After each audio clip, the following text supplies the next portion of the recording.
Hello दोस्तों, मैं हूं आपका दोस्त राज लोधी। आज है 2 अक्टूबर।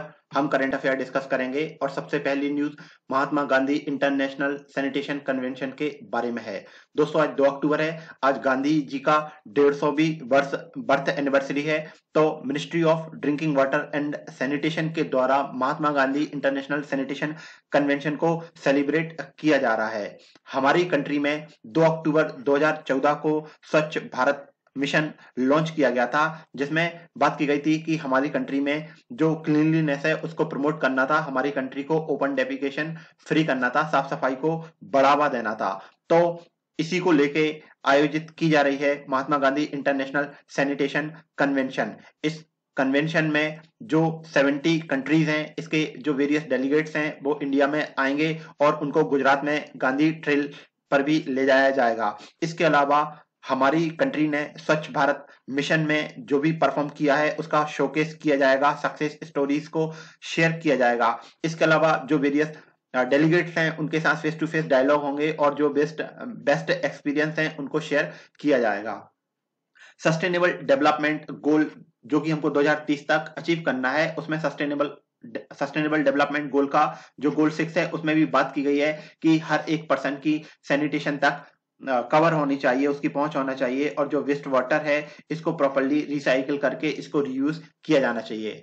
दोस्तों, कुछ फैक्ट भी दिए हुए हैं जो कि WHO वर्ल्ड हेल्थ ऑर्गेनाइजेशन और यूनाइटेड नेशन जो चिल्ड्रंस फंड है यूनिसेफ, इनकी एक रिपोर्ट के बेस पर आधारित हैं। इनमें फैक्ट दिया गया है कि वर्ल्ड में जो 60% ग्लोबल पॉपुलेशन है उसमें से जो 4.5 बिलियन जो पीपल हैं अभी भी उनके पास टॉयलेट तक एक्सेस नहीं है। इसका मतलब यह है कि वो अभी भी ओपन डेफिकेशन करते हैं। वर्ल्ड लेवल पर जो 862 मिलियन पीपल हैं अभी भी ओपन डेफिकेशन उनके द्वारा प्रैक्टिस किया जाता है। इसके अलावा इसमें बात की गई है कि बिलियंस ऑफ पीपल ऐसे हैं उनके पास सेफ वाटर की एक्सेस नहीं है, उनके पास साफ पानी पीने को नहीं है और ऐसा पानी पी रहे हैं जो कि कंटेमिनेटेड है फीकल मैटर के द्वारा। इसके अलावा इसमें और भी डाटा दिया गया है, देख लीजिएगा। हम स्वच्छ भारत मिशन के बारे में ही बात कर लेते हैं। स्वच्छ भारत मिशन जिसके बारे में मैं बता रहा था, तो स्वच्छ भारत मिशन 2 अक्टूबर 2014 को लाया गया था और union ministry of drinking water and sanitation के द्वारा स्वच्छ भारत मिशन लाया गया था, जो कि 2 अक्टूबर 2014 को लाया गया था। और इसमें बात की गई थी कि गांधी जी की जो 150वीं बर्थ एनिवर्सरी है, मतलब 2 अक्टूबर 2019 तक, उसमें हमारी कंट्री को क्लीन और ओपन डेफिकेशन फ्री करना है। इसमें और भी डाटा दिया हुआ है, जैसे कि इस प्रोग्राम के शुरुआत होने के बाद हमारी कंट्री में काफी सारा चेंजेस आया है। जैसे कि अक्टूबर 2014 के टाइम पे हमारी कंट्री में जो 39% तक सैनिटेशन का कवरेज था, अब 2018 सितंबर तक ये 90% तक हो चुका है। ये वेरियस डाटा दिया हुआ है, जैसे कि 2014 में हमारी कंट्री में ओपन डेफिकेशन का मतलब जो पब्लिक थी ओपन डेफिकेशन उनके पास जो टॉयलेट की एक्सेस थी वो 38.7% तक थी, लेकिन अब वो बढ़ गई है। इसके अलावा जो विलेजेस हैं उनमें भी सैनिटेशन का कवरेज बढ़ा है, ओपन डेफिकेशन कई सारे डिस्ट्रिक्ट भी बढ़ गए हैं। तो ध्यान रखिएगा स्वच्छ भारत मिशन के बारे में। और हम जो डिस्कस कर रहे थे महात्मा गांधी इंटरनेशनल सैनिटेशन कन्वेंशन, ये गांधी जी की बर्थ एनिवर्सरी पे आयोजित की जा रही है और इसमें स्वच्छ भारत मिशन में जो भी हमारे अचीवमेंट्स हैं उनको शेयर किया जाएगा। इसके बाद अगली जो न्यूज है comprehensive convention on international terrorism के बारे में है। तो ध्यान रखिएगा, comprehensive convention on international terrorism, UNGA United nation general assembly में 1996 में इंडिया के द्वारा एक ड्राफ्ट लाया गया था, जिसमें इंडिया ने प्रपोजल दिया था। इस ड्राफ्ट में बात की गई थी, इंटरनेशनल टेररिज्म को डिफाइन किया गया था। तो ये वही है comprehensive convention on international terrorism. Comprehensive convention on international terrorism, जैसा मैंने बताया कि ये प्रपोज्ड ट्रीटी है जो कि इंडिया के द्वारा प्रपोजल दिया गया था और अभी भी इसको अडॉप्ट नहीं किया गया है। इसमें बात की गई थी कि जो इंटरनेशनल टेररिज्म है इसमें सभी तरह के जो टेररिज्म है उस पर रोक लगाई जाए। इसके अलावा टेररिस्ट के जो भी वेरियस फॉर्म है उनको जो भी सपोर्ट प्रोवाइड होता है, जहां से उनके फंड्स आते हैं, उन सारी चीजों पे रोक लगाई जाए। इसमें टेररिज्म की डेफिनेशन दी गई थी। इसके अलावा इसमें बात की गई थी कि सभी तरह के जो टेररिस्ट ग्रुप हैं उनमें बैन लगाया जाए। इसके अलावा इसमें बात की गई थी कि जो वेरियस टाइप के ग्रुप्स हैं उनका प्रोसिक्यूशन किया जाना चाहिए जो कि क्रॉस बॉर्डर टेररिज्म में इन्वॉल्व हैं। इसके अलावा इसमें ये भी बात की गई थी comprehensive convention on international terrorism में कि जो डोमेस्टिक लॉ है उनमें अमेंडमेंट करके इसको एक्स्ट्रा एक्स्ट्रा एडिटेबल ऑफेंस बना दिया जाना चाहिए। इसके अलावा इसमें और भी बातें दी गई हैं, लेकिन इसमें जो comprehensive convention on international terrorism थी, इसमें कई सारे कंट्रीज ने अपने कंसर्न रेज किए हैं और जैसा मैंने बताया कि अभी ये अप्रूव नहीं हो पाई है, अभी इसको अडॉप्ट नहीं किया गया है। जो यूएस और इसके जो एलीज कंट्री हैं उनका ये बोलना है कि इसमें जो टेररिज्म है उसकी डेफिनेशन को लेके इनको प्रॉब्लम है। इसके अलावा जो यूएस सोल्जर हैं यूएन मैंडेट के विदाउट वो वेरियस कंट्रीज में इंटरवेंशन करते हैं, तो इससे भी यूएस और उसके जो एलीज कंट्री हैं उनको प्रॉब्लम है। जो लैटिन अमेरिकन कंट्रीज हैं उनका एक अपना प्रॉब्लम है, उन्होंने इंटरनेशनल ह्यूमैनिटेरियन जो लॉज हैं उसके ऊपर अपने कंसर्न रेज किए हैं कि जो इंटरनेशनल ह्यूमैनिटेरियन लॉज हैं इनको इग्नोर किया गया है। इसके अलावा कुछ कंट्रीज का ये बोलना है कि पाकिस्तान को टारगेट करने के लिए इस तरह का ये ड्राफ्ट प्रपोजल लाया गया है। तो ध्यान रखिएगा दोस्तों, comprehensive convention on international terrorism अभी इसको अडॉप्ट नहीं किया गया है। इंडिया के द्वारा ये प्रपोजल है जिसमें इंटरनेशनल टेररिज्म के जो भी वेरियस फॉर्म होते हैं उस पर रोक लगाने की बात की गई है। इसके अलावा अगली जो न्यूज है वो ग्लोबल काउंटर टेररिज्म फोरम के बारे में है। बात करें ग्लोबल काउंटर टेररिज्म फोरम की, ये यूरोपियन यूनियन और जो 29 कंट्रीज हैं उनके बीच में एक international apolitical multilateral counter terrorism एक प्लेटफॉर्म है जिसमें जो टेररिज्म है उसको काउंटर करने की बात की जाती है। तो ध्यान रखिएगा, इसमें यूरोपियन यूनियन और 29 कंट्री को मिलाकर ये प्लेटफॉर्म बनाया गया है, इंटरनेशनल एपॉलिटिकल है और इसमें मल्टीलेटरल काउंटर टेररिज्म को लेकर बात की गई है। बातें क्या है काउंटर टेररिज्म फोरम में? बातें वही हैं कि जो कंट्रीज हैं और उसमें जो वर्ल्ड वाइड लोग रह रहे हैं उनकी जो वनरेबिलिटी है जो कि टेररिज्म को फेस की जाती है उनके द्वारा, तो उसको रिड्यूस करना है। इसके अलावा जो टेररिज्म है उसको प्रिवेंट कॉम्बैट करने की बात भी की गई है। इसके अलावा टेररिज्म में जो नए नए रिक्रूटमेंट्स होते हैं या लोगों का जो बहुत ज्यादा उत्साह होता है उसको भी काउंटर करने की बात की गई है।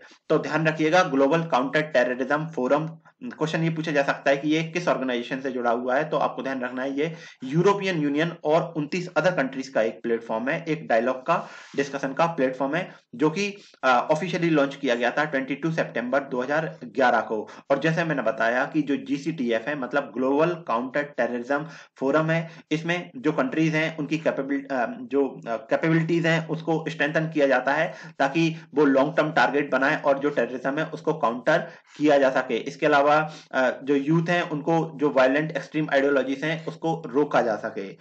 इसके बाद दोस्तों अगली जो न्यूज है वो ब्लैक स्पॉटेड टर्टल के बारे में है। अभी हाल ही में ट्रैफिक जो कि एक एनजीओ है इसने अपनी एक रिपोर्ट पब्लिश की है और इसका ये बोलना है कि जो ब्लैक स्पॉटेड जो टर्टल है वो इंडिया में उसको जब्त किया गया है अक्रॉस 7 कंट्रीज से।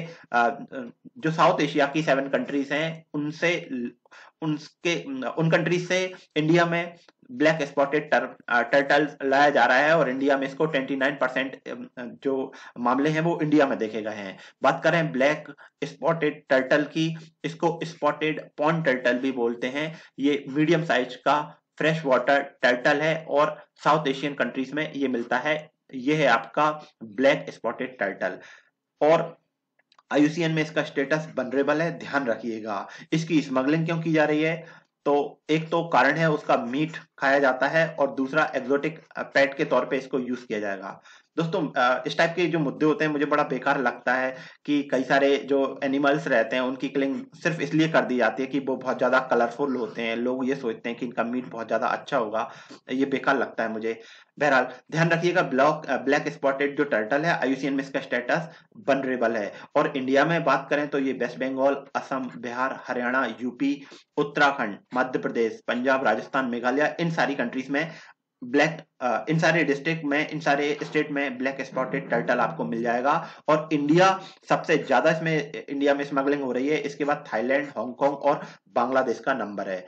दोस्तों हम इस ऑर्गेनाइजेशन के बारे में बात कर लेते हैं ट्रैफिक की। ट्रैफिक जिसका full form trade record analysis of flora and fauna in commerce है। ये जो ऑर्गेनाइजेशन है ये 1976 में वर्ल्ड वाइल्ड लाइफ फंड और international union for conservation of nature in दोनों के द्वारा इस ऑर्गेनाइजेशन को बनाया गया था। ध्यान रखिएगा, ये एक इंटरनेशनल लेवल पे वाइल्ड लाइफ की ट्रेड को मॉनिटर करने वाला एक नेटवर्क है, एक इंटरनेशनल एनजीओ है जो कि WWF और IUCN के द्वारा मिलकर इसको स्टैब्लिश किया गया था 1976 में। और जो भी ग्लोबल लेवल पर वाइल्ड एनिमल्स और वाइल्ड प्लांट जो रहते हैं उनका यदि ट्रेड होता है तो ये जो ऑर्गेनाइजेशन है उसको मॉनिटर करता है, उस पर नजर रखता है और इंटरनेशनल जो ट्रेड है वाइल्ड एनिमल और प्लांट्स का उसको रोकने की बात की जाती है। इसके अलावा जो एनवायरमेंट है उसके कंजर्वेशन की बात की जाती है इस ऑर्गेनाइजेशन के द्वारा।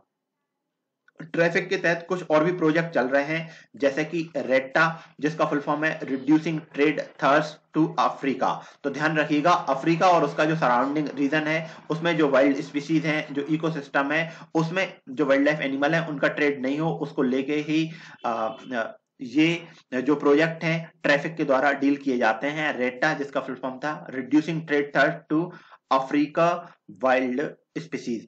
इसके बाद वाइल्ड लाइफ ट्रैप्स, तो जिसमें वाइल्ड लाइफ ट्रैप का full form wild life trafficking response assessment and priority setting है, तो ये भी ट्रैफिक के द्वारा डील किया जाता है। और ग्लोबल शार्क एंड रे इनिशिएटिव, तो इसमें जो ओशन के अंदर जो शार्क मिलते हैं उनके कंजर्वेशन किया जाता है ट्रैफिक ऑर्गेनाइजेशन के द्वारा। दोस्तों इसके बाद कुछ छोटी छोटी खबरें हैं, ज्यादा काम की तो नहीं है, फिर भी देख लेते हैं। मध्य प्रदेश में अभी हाल ही में एक नई डिस्ट्रिक्ट बनाई गई है निवारी, तो इसका प्रपोजल दिया गया है स्टेट कैबिनेट के द्वारा, इसको क्लियर भी कर दिया गया है। इसके अलावा IUCN का बोलना है कि इंडिया में 59 जो प्लांट की स्पीसीज हैं वो थर्टेंड कैटेगरी में है, और इसमें ये जो प्लांट है पाम बेंटिकिया निकोबारी का, तो ये बहुत ज्यादा न्यूज में चल रहा है, ध्यान रखिएगा। ये एक पाम का ट्री है, एंडेमिक है, और जो ग्रेट निकोबार आइलैंड है वहां पे ये आपको मिल जाएगा, क्रिटिकली इंडेंजर्ड है, ध्यान रखिएगा। मैं इसका डायग्राम डालना भूल गया, चलिए कोई नहीं, तो ध्यान रखिएगा।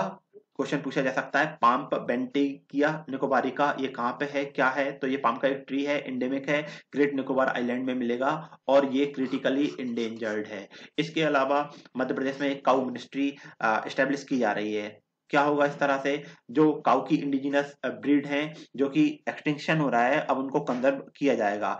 इसके अलावा ब्रीड इंप्रूवमेंट, कंजर्वेशन, इंडिजिनस काऊ ब्रीड्स, इन सब पे फोकस किया जाएगा।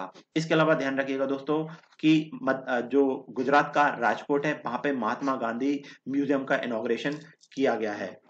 इसके बाद दोस्तों हमने लास्ट क्लास में क्वेश्चन पूछे थे और किसी ने रिप्लाई नहीं किया दोस्तों, मुझे बड़ा बुरा लगा। चलिए जरा देख लेते हैं क्या क्या क्वेश्चन है। क्वेश्चन था कि ऐसा कौन पर्सन था जिसने he wrote biographies of Mazzini, Garibaldi, Shivaji, Shri Krishna, इसके अलावा वो अमेरिका में भी ठहरे थे और सेंट्रल असेंबली में इलेक्ट भी हुए थे, वो कौन थे। तो ध्यान रखिएगा दोस्तों लाला लाजपत राय थे जिन्होंने ये बायोग्राफीज लिखी थी मेजनी, गैरिबाल्डी, शिवाजी, श्री कृष्णा की, और कुछ समय के लिए वो अमेरिका में भी रोके थे and was also elected to the central assembly in India. ठीक है, इसके बाद दोस्तों अगला जो क्वेश्चन है इसमें बात की गई है कि Aadhaar card can be used as a proof of citizenship and domicile. दोस्तों ये कुछ आपको ऐसा नहीं लग रहा ज्यादा ही हो रही है, तो दोस्तों ये गलत है। सिटीजनशिप के लिए अप्रूवल नहीं होता, यदि किसी के पास आधार हासिल हो जाएगा तो ऐसा थोड़ी है कि उसको सिटीजनशिप मिल गई है। इसके अलावा दोस्तों आगे बात की गई है कि जो आधार नंबर है कैन नॉट बी डीएक्टिवेटेड और ओमिटेड बाय इश्यूइंग अथॉरिटी। दोस्तों कई बार ऐसा होता है जो आधार कार्ड होता है उसमें मिसप्रिंट है, आपका नाम गलत डला हुआ है, या फिर ऐसा है कि कई सारे मल्टीपल, एक सिंगल पर्सन ने मल्टीपल आधार कार्ड बनवा रखे हैं, तो ऐसे में उसको डीएक्टिवेट तो किया जा सकता है, ठीक है, उसको ओमिट भी किया जा सकता है। तो दोस्तों ये बात भी गलत है, ठीक है, तो इस तरीके से आंसर हो जाएगा ये नाइदर वन नॉर टू। इसके बाद दोस्तों ये हैं आज के क्वेश्चन, आपको आंसर देना है कि रूल ऑफ लॉ इंडेक्स किसके द्वारा पब्लिश किया जाता है और which one of the following links all the ATMs in India. तो दोस्तों ये था हमारा आज का डिस्कशन। दोस्तों आज ज्यादा न्यूज काम के थे नहीं, तो देख लेते हैं। Mahatma Gandhi international sanitation and convention के बारे में बात की, जिसमें मैंने बताया कि जो स्वच्छ भारत मिशन के जो एम थे, जो इनिशिएटिव था साफ सफाई को बढ़ाने के लिए, उसमें जो भी हमारे अचीवमेंट हैं उनको शोकेस किया जाएगा महात्मा गांधी की 150वीं बर्थ एनिवर्सरी पे, ठीक है। इसके बाद स्वच्छ भारत मिशन के बारे में बात की, comprehensive convention on international terrorism के बारे में बात की। मैंने बताया कि यूनाइटेड नेशन जनरल असेंबली में प्रपोजल दिया गया था इंडिया के द्वारा और उसको अडॉप्ट नहीं किया गया है, और इसमें जो टेररिज्म के वेरियस फॉर्म थे और उसको काउंटर करने की बात की गई थी। इसके अलावा ग्लोबल काउंटर टेररिज्म फोरम, तो ध्यान रखना है आपको, ये यूरोपियन यूनियन और उसके जो साथ में 29 मेंबर कंट्रीज हैं, तो उनके उनके बीच में ये एक डायलॉग के लिए एक प्लेटफॉर्म है। इसके अलावा दोस्तों हमने आगे ब्लैक स्पॉटेड टर्टल की बात की। ध्यान रखिएगा, इसकी बहुत ज्यादा इसकी स्मगलिंग हो रही है मीट के लिए, और इसको पालतू बना के रखे जाने की खबरें हैं। इंडिया में जो ये ब्लैक स्पॉटेड टर्टल मिलता है ये वनरेबल कैटेगरी में आता है। इसके बाद हमने ट्रैफिक के बारे में बात की, हमने क्वेश्चन डिस्कस किए दोस्तों कल के हाँ, इसके बाद कल क्या डिस्कस करेंगे दोस्तों ये भी आप रिप्लाई करिएगा। और दोस्तों कुछ बात कहना थी दोस्तों, आप लाइक नहीं करते कोई बात नहीं, शेयर नहीं करते कोई बात नहीं, कमेंट नहीं करते कोई बात नहीं, क्वेश्चन का रिप्लाई नहीं करते कोई बात नहीं। दोस्तों किसी पर्सन ने डिसलाइक किया, थोड़ा मुझे बुरा लगा, इट्स ओके। लेकिन दोस्तों आपको कोई भी चीज बुरी लगती है तो प्लीज मुझे बता दीजिए कि क्या दिक्कत गई है, कहाँ पे क्या कमी रह रही है, उसको और कोशिश करेंगे इम्प्रूव करने की। बस इतना ही बोलना है दोस्तों। तो दोस्तों फिलहाल के लिए बस इतना ही, और थैंक यू वेरी मच, मेहनत करते रहिएगा। Thank you.